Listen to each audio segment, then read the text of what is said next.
I take my mask off, eager to feel the cool air on my face, to feel some communion with nature.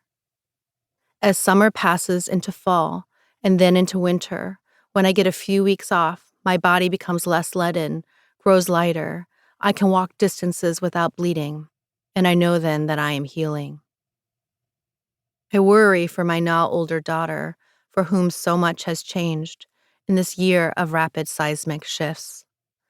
Like a meteorologist tracking variations, I watch her, wondering whether she will have an explosion of what I have learned to call very big feelings, which happens so often at this age, even without the crises of this year.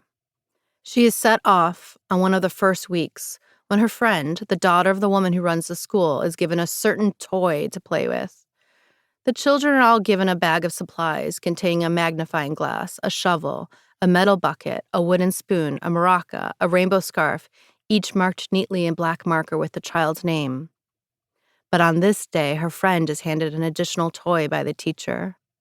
I can't remember now what the toy is, though we hear about it for weeks afterward. All I know is that my daughter grabs it from this child's hand, claiming it was stolen from her. When I try to wrestle it back, she loses control, and I have to carry her, even though I shouldn't, many paces away from the group and try to calm her down. Then she takes off, racing across the field toward her friend, and I feel certain she is going to pummel her, take out all her rage on this unknowing child. When I run after my daughter, which I promise my midwives I am not doing, I carry her away, sobbing like she's lost everything in the world, overcome with mortification and sadness and grief, and still tremendous spiky anger, and we take off early, leaving my partner John to pack up with the baby. Sitting by the lake, we look at the ducks, and I let her eat her cheese and apples, slimy slices sitting in the snack tray her father prepared for her. I hold her and stroke her and tell her how loved she is, that it's going to be okay, and I try to listen. I cry too because she is sad.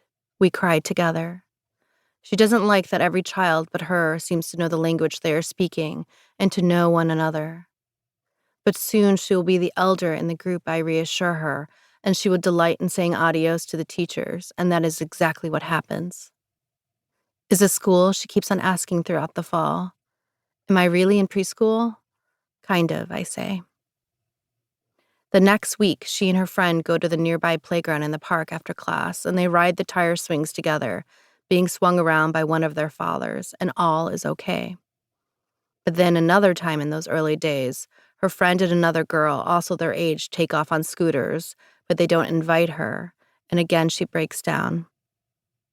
From that time forward, I negotiate each departure so that the three of them leave together, scooting over the bridge, down the big hill, past the ducks, past the weeping willow and the great trees, through the tunnel before everyone says their goodbyes at the edge of the park, and that becomes part of the rhythm of Tuesday morning.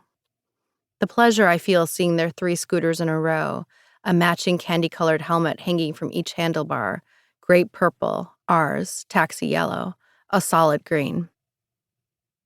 By the end of Otoño, my daughter is 4 years old. Her hair is long, and she has grown a full head taller, now the same height as her friends. She takes off fast over the hill, running away from me, laughing as I call after her. At first it is extremely sunny in the bright open field, and I wear a big straw hat, and we move under the linden tree to sit under the traveling shadow, and then it grows cooler and darker, and we begin to learn again about fall. I've started to lean into the seasons, their way of measuring time. The teacher, a young woman from Mexico, takes the children on walks across the meadow, has them observe the way the leaves are changing, the linden tree soon covered in yellows and rusts. They walk on the other side of the meadow to the osage tree, picking up the green spiky fruits that look like textured tennis balls. She tries to get the children to walk with her, as opposed to running away, wrestling and playing, jumping on top of each other, parents encouragingly yelling out to ask consent, make sure they are okay with that, make sure they are smiling. An impossible request when they are all wearing masks, but we manage. Often the teacher will try to get the children to collaborate on some task, moving one of the tree trunks that dot the meadow, or sitting on a large branch and making a seesaw up and down, up and down. At the foot of the linden